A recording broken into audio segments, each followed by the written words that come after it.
George Kourounis, always a pleasure to see you, my friend. Global explorer, adventurer, storm chaser, motivational speaker, TV host, filmmaker, producer. If you guys haven't Googled Angry Planet in your lives, go to Google and Google Angry Planet. It is one of the best shows that you'll see out there. Thank you so much for joining me on the Fact Up podcast today, George. Always a pleasure. Oh, thanks so much. Good to see you. Not in person Likewise. this time, of course. I know, right? We've never done a Zoom. We've gotten together, we've worked together on and off, but we've never done a Zoom. So this is a first. So far, so good. You are easily one of the most unpretentious travelers I've met in my life. Okay. And I say that, hold on. I say that because you make yourself accessible. You're super personable. You have a humble aura about you. You travel for, correct me if I'm wrong, hundreds of days per year, going to all corners of the planet. You do it for the science, you do it for the experience, you do it for the education, not only for yourself, but to teach others. For a guy who travels this much, how do you cope with the physical and social distancing that we're in the midst of right now? Well, thank you for all of that. Thank Very you. kind of you. But I'm stuck in the mud just like everybody else is right now, more so than some actually, because I make my living through either traveling and filming TV shows or doing expeditions or giving talks to large groups of people. And both of those are completely shut down right now.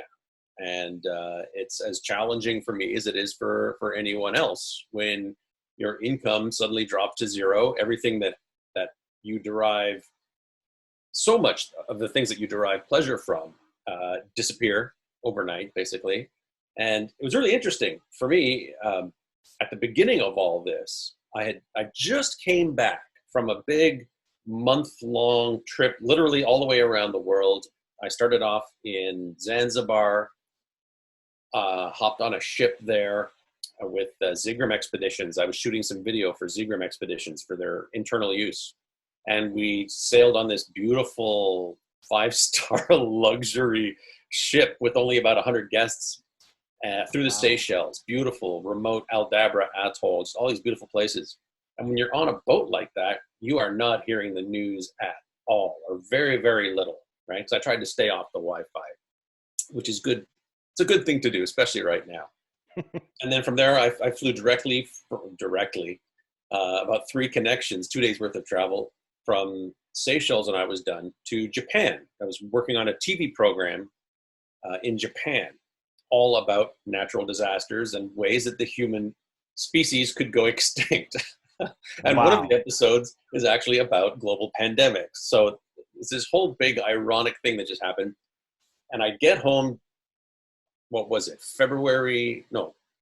March 11th, I got home, just as everything is ramping up. Airports are shutting down. I was going through the Hong Kong airport, and it was just, you could shoot a cannon through Hong Kong airport, and there was you wouldn't hit anyone. It was just so bizarre. And to come home and then immediately quarantine. I literally just traveled all the way around the world, started going east and just kept going till I got home again. And then lockdown. I've left my home property 3 times in the past month. Right. Over a month now, I think. Yeah, it's been Right. just over a month. And so it's a crazy contrast, and we're all in this. Your 3-flight connection now is living room, bathroom, kitchen. Pretty much. And it's a return trip constantly. Yeah. Right. Yeah. At what point during that trip, though, did you find, because you were saying, you were off the Wi-Fi. At what point during that trip did you find out about it? Because you were in, I would say, the hot zone, the early hot zone, when this was all kind of getting started. So at what point did you find out that there was something going on, there was something wrong? Well, the trip started in mid-February, so I knew, it was in the news, but it was in China. Once I got on the ship, we were getting some news about what was happening in places like Italy and Iran. This is the early days. And then to get from, I'm looking at my map right now, I get this big old map with all my pins stuck in it.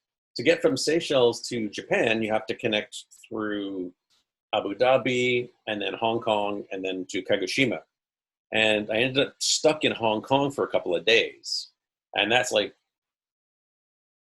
not the epicenter, but it Hmm. was certainly one of the higher risk places, right? And when I got to Japan, the schools were already closed. A lot of emergency measures had already been put into place, but we still had the freedom to move around and film and do the things that we needed to do. I spent 5 days on a scientific research ship with no internet at all, studying the volcanic seafloor off of the coast of Japan.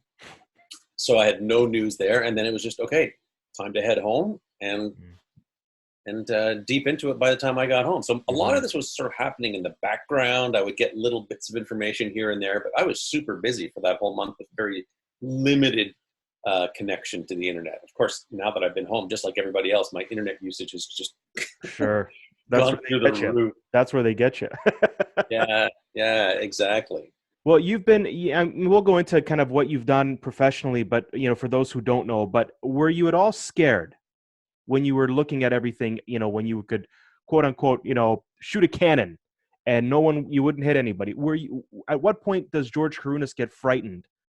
Um, Based on all the experiences that you've had, um, at what point did you feel nervous about what Yeah, was happening and where you were based on what you were hearing? definitely in Hong Kong for sure. That because it was mainly at the airport. I was stuck in an airport hotel for 2 days. I was in and out of the airport. I had flights canceled and all of this. So that certainly really heightened my awareness of it all. And for those of you who don't know, I specialize in documenting extreme forces of nature and natural disasters. So it is no, it's not unusual for me to be in the middle of a tornado outbreak or in the eye of a hurricane or climbing the side of an erupting volcano. So I'm used to Mother Nature's temper tantrums. But this is completely different. And Right. I've been involved in all kinds of different microbiological situations. And yeah, certainly, I mean, this is it's the biggest global event to happen since World War II. So obviously it's big and it's concerning me. And if you're not at least a little bit afraid, then you're not paying attention. But a little bit of historical context. I believe it was 2000. What year was that? 2010 or two? No, 2003-ish was the SARS Hmm. outbreak Hmm. here in Toronto, where I am. Hmm. And at the time, that was one of the global hotspots was Toronto, and there were travel advisories saying don't come to Toronto. And at the time, I was doing some volunteer work, and we were assisting the Red Cross in delivering medical packages to quarantined houses all over the Greater Toronto area. Wow. So here we were in the middle of this pandemic, Hmm. full Tyvek suit, surgical mask, surgical gloves, delivering packages to these quarantined houses. So I've certainly experienced, the depths of this before, and that's the kind of stuff that does frighten me. The stuff you can't see. If there's a tornado coming for me, I've got over 20 years of experience. I kind of know how to use the road networks to my advantage. I know what hurricanes can do. I've spent lots of time in 20 some odd hurricanes and climbed dozens of volcanoes all over the world. But it's the stuff you can't see, of course, that's hard to protect yourself against. I've had dengue fever, which I caught from a mosquito in the Caribbean. I had a close call getting bitten by a bat in Kenya, and I had to go through a whole series of rabies shots. And I was concerned about catching an Ebola type virus that they have that's been known to come from these caves in Kenya. So, and that was terrifying. That was one of the most scary situations in my entire life. So, yeah, I mean, you say, yeah, what does it take to get George Kourounis scared? Yeah, well, that'll do it. Hmm. That'll That's do it. If right. I'm in a grocery store and someone coughs on me, that's going to scare the crap out of me. Right. If you for those, I mean, Twister is a movie that came out a long time ago. If you're familiar with that movie, Twister, you probably know George Kourounis. He is you mentioned you're chasing storms, you're chasing tornadoes. You can navigate the road network, you can navigate your kind of escape route. Natural disasters that you've seen over the course of your career, um, and you've experienced firsthand. Which one can you point out that has impacted you on not a professional level but on a personal level? Ooh, well, I've certainly been to a lot. Yeah, plenty. um, Yeah. clamped down inside erupting volcanoes, but those were continuously active. So I wouldn't call that a disaster. That's just a natural phenomenon. Right. Certainly Hurricane Katrina was the event that really changed my life in a lot of different ways. It was the strongest storm that I had ever encountered up to that point. And it was such a historical storm. It was the number one news item for weeks. Mm-hmm. And I was right in the middle of it in Gulfport, Mississippi, as the town was being ripped apart around me. And when I came back, I drove down from Toronto to the Gulf Coast. Mm-hmm. Took a day and a half of nonstop driving. When the storm was over, when I came home, I had 6 news crews lined up waiting to do interviews because they wanted to hear from the guy who intentionally drove down into this. Right.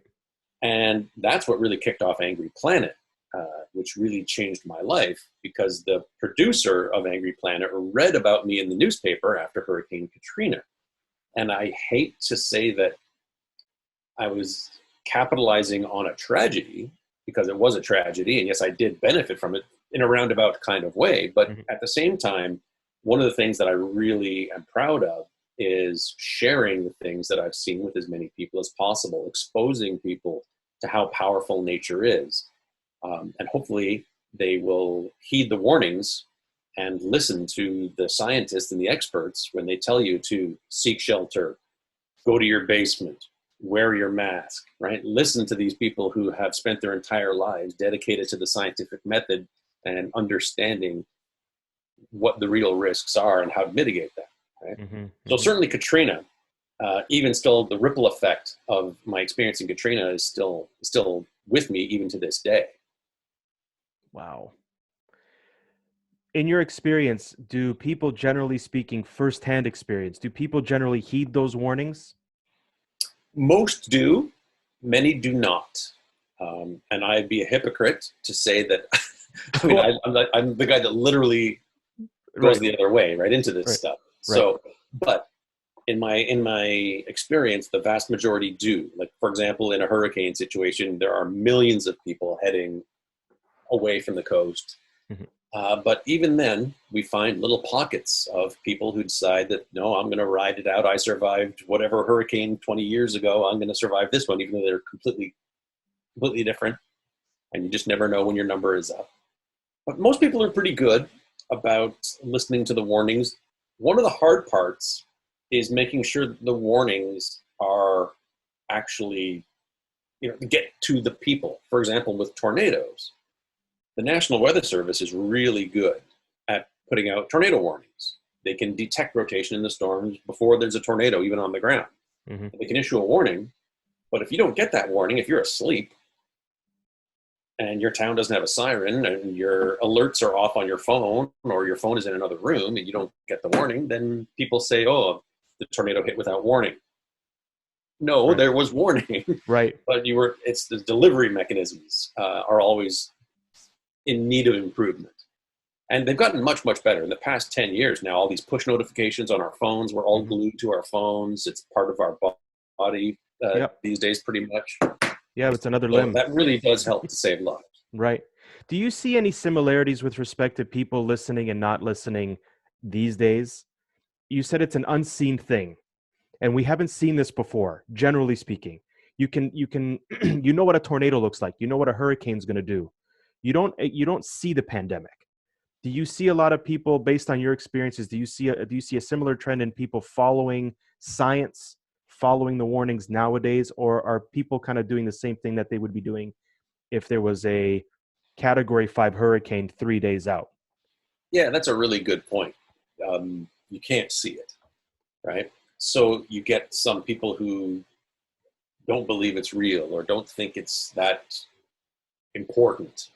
And you see these news clips of people having rooftop parties with 20 people gathered, and you hear stories of I heard there were people protesting in Vancouver, I think just yesterday, gathering together protesting it's a hoax or something. It's like,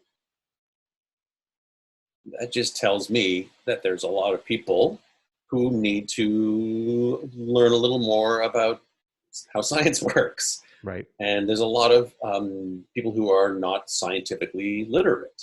And that can definitely work against them, especially when you can't see the threat, as you so rightly pointed out, right? Um, People say, "Oh, I'll believe it when I see it," or "I saw it with my own eyes." So there's a certain validity to seeing the threat and making that have an impactful, uh, having an impact on people. I've been really avoiding Facebook Right. lately Right. because I've been seeing a lot of exactly what you're talking about. People calling this whole thing a hoax, and people saying, "Oh, nothing's going to stop me from going out," and all these kind of things. And here's the deal: this is an inconvenience for many people, and it's can be economically devastating for a lot of people, and tens of thousands of people have been perishing because of this. So I don't want to minimize this in any kind of way. This is an absolute tragedy. At the same time, um, there's a lot of people who are not sort of, I don't want to insult people. Yeah. Yeah. I know I'm what you trying to mean. be, Yeah. I'm trying to be nice, Right. but there's a lot of people who just don't get it out there. And it really frustrates me to no end. Maybe Right. I'll just leave it at that. Right. Inspirational experiences, George, that have made it all worthwhile over the years. Can you pick one or two? So many, so many. I had the great opportunity to lead a big expedition for National Geographic in 2013. And that was to go to the doorway to hell in Turkmenistan. It's a flaming pit of gas. And I was the first person to ever set foot at the bottom with a special protective heat suit. I remember we've talked about this before. Yeah, it's And, amazing. and I was gathering soil samples to do some scientific studies to look and see if there's any bacteria living down there. Just standing at the bottom, looking at a view that no human had ever seen before, and still no one has ever seen from that angle, was really amazing. Um, I've had just all these great opportunities. I got to speak to the United Nations Environmental Emergency Forum in Oslo, Norway. So that was really a wonderful opportunity to be invited to go and share my experiences with them with natural disasters. And my involvement with the Explorers Club. I'm a Canadian chapter of the Explorers Club. So they entrust me with overseeing all of Canada's top explorers and being a liaison between them and headquarters in New York. And that's just a wonderful experience. And to be selected as well as explorer in residence for the Royal Canadian Geographical Society. Right? So every experience builds on the foundation that you already have. And just like being an actor or an athlete, you're only as good as your last performance, right? Mm-hmm. So it's always pushing me to continue to do more, to be more, to experience more, and to share more. And lately, it's been very difficult to do that and experience more. However, I've done a lot of these Zoom meetings with classrooms all over the world, and through Exploring by the Seat of Your Pants, which is a nonprofit organization that takes scientists and explorers and researchers and shares them through Zoom through all these different classrooms and individual homes and stuff now, because there's not too many classrooms Right. the past month or two. So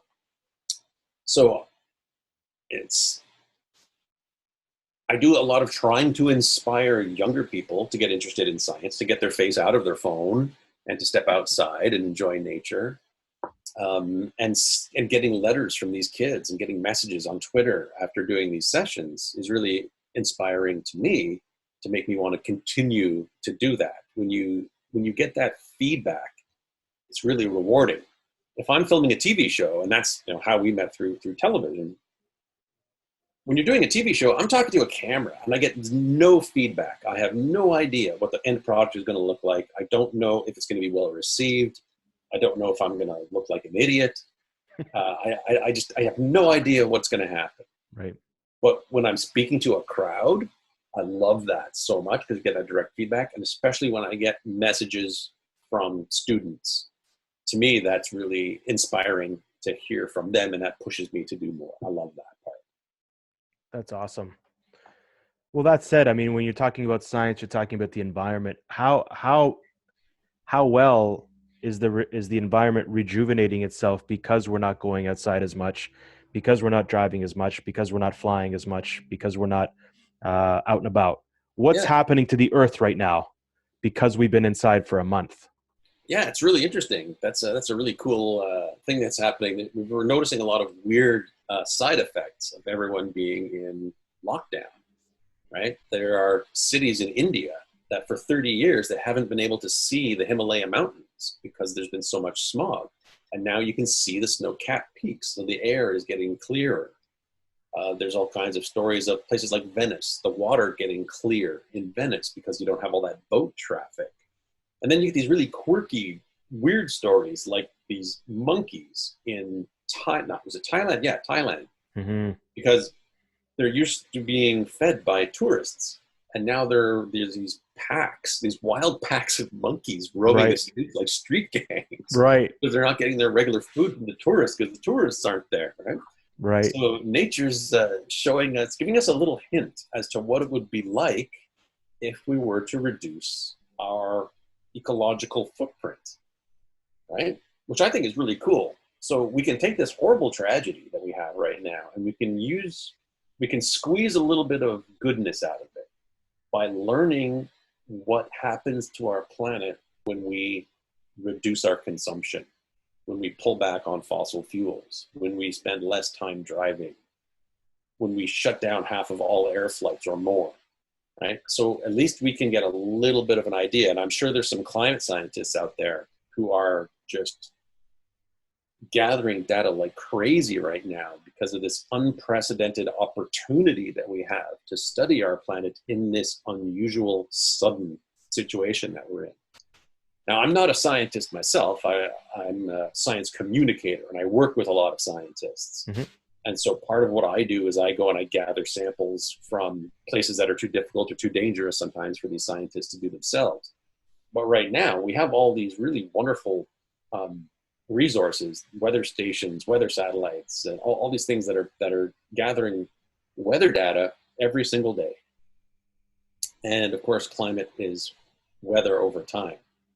So even though we hope for this pandemic to be over and we hope to go back to normal as quickly as possible, there is still some benefit. Mm-hmm. And we may not reap the rewards of that benefit, but the scientists, or not just not in the short term, but the scientists I know for sure are relishing this opportunity to study how we can change based on our impact.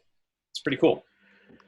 Definitely, and I hope it continues, man. It would be amazing if it just continued, where we kind of walked away enlightened from this, and when we get back outside, we're like, you know what, I'm going to do things differently. I'm going to kind of be more conscious of what I'm doing and how I'm doing it, and what I'm wasting on and what I'm not wasting on. Maybe I don't need to drive there. Maybe I'll cycle. Maybe I don't know, different stuff. Well, one really positive thing is that a lot of companies are now learning that through technology like this, you don't have to have as many employees on location. They can save money by having smaller offices, by having employees that work remotely. They may have been opposed to it for a long time, but suddenly being forced into it and realizing, hey, this can work. Now you've got a lot fewer cars on the road. You have a lot less people traveling. Companies are saving money. So you could actually you could turn a bigger profit by being more environmentally friendly. So, I mean, that is a win-win, and that's the kind of thing that I love to see. It's not so much that you have to compromise to help protect the environment. Sometimes it can actually be profitable. Right. If you can make a profit by saving the world, and that is the $1 billion, that's the holy grail. That's it. Yeah. You mentioned a few of your experiences. I just Google George Kourounis, okay, and you'll find out volcanoes. You'll talk Turkmenistan. You got married, on the edge of crater's edge of a volcano in Vanuatu, and in 2006, if I'm not mistaken. How many guests did you have at that wedding? How was the antipasti? Well, actually, it's not true. There weren't zero. There was the two of us, of course, and then there was my cameraman, my director, producer, cameraman guy. So there were three of us. And then we had some locals. We had one, two, three, four, five or six locals who were performing the ceremony, who were singing. They had a guitar. They were doing some singing, and we had the local magistrate there who made us sign the ledger, and the guy who performed the ceremony, and that was it. There was one or two foreign tourists who happened to walk past during the ceremony. Wow. That was it. There was no big group, no family. We had a big party for everyone when we got back, and showed the video so everyone could see. But it wasn't practical to bring families to Vanuatu, this obscure nation in the South Pacific, make them travel at great cost and difficulty to get to this volcano and then climb this active volcano. I just can't see my extended family going for that. You will forever have, as far as I'm concerned, the coolest wedding story ever. But on a more serious note, when you're going about these adventures, obviously they're very, very rewarding. Okay, I'm looking at it from a producer's point of view of logistics. What goes into the technical logistics of getting inside a volcano or over top of one? And then what goes into the mental logistics of you psyching yourself up to be able to undertake something like that? Yeah, so the logistics challenges on big expeditions like that are huge. And expensive. Right. Because you need to bring everything with you. You have to bring tents, generator, gasoline, because you need electricity to power laptops and charge camera batteries and have lights at night and everything. You have to have food, water, all of your camping supplies, all your climbing supplies, motorized ascenders, and those are very expensive. Every single medical supplies, every single thing that you need, you have to bring with you. And in case of volcanoes, you have to either hire dozens of porters to carry this stuff up, or you have to fly in with helicopters. Both are very expensive. And if you forgot something, there's no Dollarama anywhere. Yeah, and then you have to deal. There's tons of paperwork involved with permits and carnets. A carnet is basically, it's like a passport for your equipment to bring it into a country. You have to get it stamped when you leave your home country, stamped when you enter the new country, saying that you're not going to sell your equipment while it's there. So a lot of camera crews are very used to having carnets, and that gets complicated. Right. It's crazy. And then there's always going to be local politics. You have different villages fighting with each other because they want you to hire their porters. And it just goes on and on and on. I've done trips where I've spent 5 weeks camped on a volcano, and you have to plan to be there for sometimes weeks and weeks at a time, right, in foul weather, and you have to pack a lot of patience as well, and just literally everything. It's crazy. How do you mentally prepare for doing some of the things that you do? So for me, knowledge is really a powerful tool. Knowledge and research. So if I'm, like, for example, the fire pit in Turkmenistan, Darvaza, the doorway to hell, they sometimes call it. Google doorway to hell. Then what we need. Planning for that expedition, preparing myself mentally to step out onto a rope and dangle above a pit of fire in the middle of nowhere with no hospitals was a challenge. But I did so much research ahead of time. I studied every single photo of this place that was on the internet, every frame of video. I knew this place like the back of my hand before I arrived. I had a world-class rope rigging team with me. We tested and retested all of our rope systems over a gorge in Elora, Ontario, here, not too far from where I live. So we tested everything out there. I even went as far as to hiring a stunt coordinator, like a Hollywood stunt coordinator, to light me on fire with the whole gel on your face, like exactly like a Hollywood stuntman would do for a stunt, you know.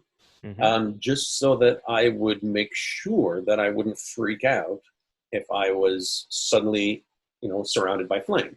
Right. And so to help mentally prepare myself, I eased myself into that experience by doing these other experiences working up to it. Plus, I've already done many volcano expeditions up to that point. So I had that built up experience. Hmm. So knowledge, experience, and research, and having the right tools and the right team really makes all the difference in the world. But at the end of the day, when you're standing there in a self contained breathing apparatus, in an aluminum suit, tied in to heat resistant ropes, you take that step off and you're about to put all your weight on that equipment and you're relying 100% on your team. At some point, you just got to suck it up and do it, right? It's like Indiana Jones 3. It's that leap of faith. It's the leap of faith, exactly. Yeah. And I remember very distinctly when we pulled up in our off-road vehicles and I stepped out and I walked over to the edge for the very first time and saw this pit. It's about 100 feet deep and 230 feet wide. And when I felt the heat and heard the roar of that burning gas and looked down inside for the very first time with my own eyes, I had no idea how I was going to pull it off. Even with all of this research and all of the training and all of the expertise, it was incredibly intimidating. But we didn't jump right into it. We spent Hmm. the better part of a week studying the crater, taking a temperature probe and measuring the heat in different places and testing this and testing that and Hmm. learning more and more and more until we had a solid game plan. And then I also did a very important thing is I gave every single person on the team the ability to veto Hmm. and call off the descent at any time for any reason.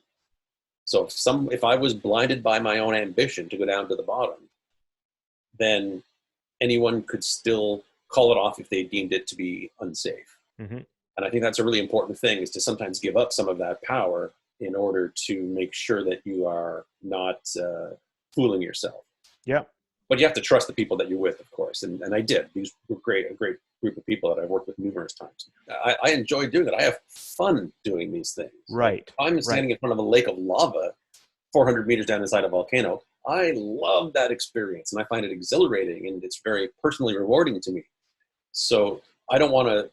I don't want people to think that it's totally virtuous why I do these things. I No, get a no. thrill, and I love doing these things for my own personal reasons as well. I Right. just have this because I get these opportunities. I feel like I have an obligation to share with as many people as I can. Right. Your comfort zone is a terrible place to be. Quote, George Kourounis. Uh, you know, do you think that the pandemic has helped, inspired even people to get out of their comfort zones and try something new when the new normal is upon us? Yeah, I think so. A lot of times out of necessity. There are a lot of people right now going through some very difficult times and they're very uncomfortable. They either have loved ones who are sick or maybe they're sick themselves or they're financially having difficulties and they are being forced into these uncomfortable situations. But it's that discomfort that breeds innovation. So we have those. But then at the other end of the spectrum, we have a lot of people that are just settling in and not taking advantage of this time that they have and just spending their day in their sweatpants, and which is fine. Right. I'm okay with that. But do something with your time, right? You don't get that much of it, and you never know how much of it you actually have. Yeah. And the more comfortable you are, the less likely you are to do something radical or adventuresome. You're not going to take tremendous action if you are comfortable in your situation. Right. So that's why I relish these trips and these opportunities and these expeditions because it forces me to learn about things that I didn't know. So there's that part of it, and to do things I've never done, sometimes doing things that no one has ever done, which can be very uncomfortable indeed. But that's where all the personal growth comes from, right? That's where the juice is when it's outside of your comfort zone, when you're doing things that you're maybe never done before. Last question. What does the travel experience look like going forward, in your opinion? when this is all said and done? Yeah, that's a great question. I don't think anybody really knows what's going to happen in the travel world in the weeks, months, couple of years to come. It will obviously ramp back up. How quickly it ramps back up, nobody really knows. What is going to happen to all of these tour companies that are, have zero revenue right now? I was just reading an article today about how the Sherpas in Nepal are hurting because there's the climbing season in the Himalayas is canceled. Mm-hmm. Right. So these Sherpas in their village in the mountains of Nepal, that's their income. Most of their income for the year comes from climbing season, which is now. Now is climbing season. Right. And that's just one little instance. And then you've got all the cruise lines, and you've got all the expedition travel companies and the overland companies and the resorts, and there's just the airlines. I don't know what's going to happen. I hope that most of them are going to be able to rebound and maybe find some new niches. I really don't know. I have lots of friends that work in the travel industry, and I feel bad for them because there's just such a pervasive uncertainty right now. Mm-hmm. And I think what we're going to have to do is ease back into it and not jump back into it, especially from a health perspective, because if all of a sudden all the quarantines are lifted and everybody goes out and congregates all together and gets on airplanes, then we're going to end up with another wave of coronavirus. Right. So there's logistics that have to be taken into consideration here. So I think it's going to be years before we're back to the way that we were 6 months ago, 3 months ago. I don't know. That's the golden question. What's going to happen? George Kourounis, thank you so much for joining me today. Fact Up Podcast. The information for George is on the screen right now. I actually have I put up your YouTube channel because I feel like you have to watch George Kourounis in action on YouTube, doing some of the things that he's done over the years. It is always a pleasure. It is always a privilege to talk to you, George. Thank you so much for taking the time. I want to join you in Greektown. I want you to take me some of the best spots in Greektown. Oh, thanks, man. I would love to host you. I would love to meet you there. I'd love to have a Euro with you. Oh, totally. Right? Square boy. That's an experience I can handle. Thank you so much, George. My pleasure. Thanks, Jim. Stay safe, stay healthy. We'll chat soon, man. Cheers.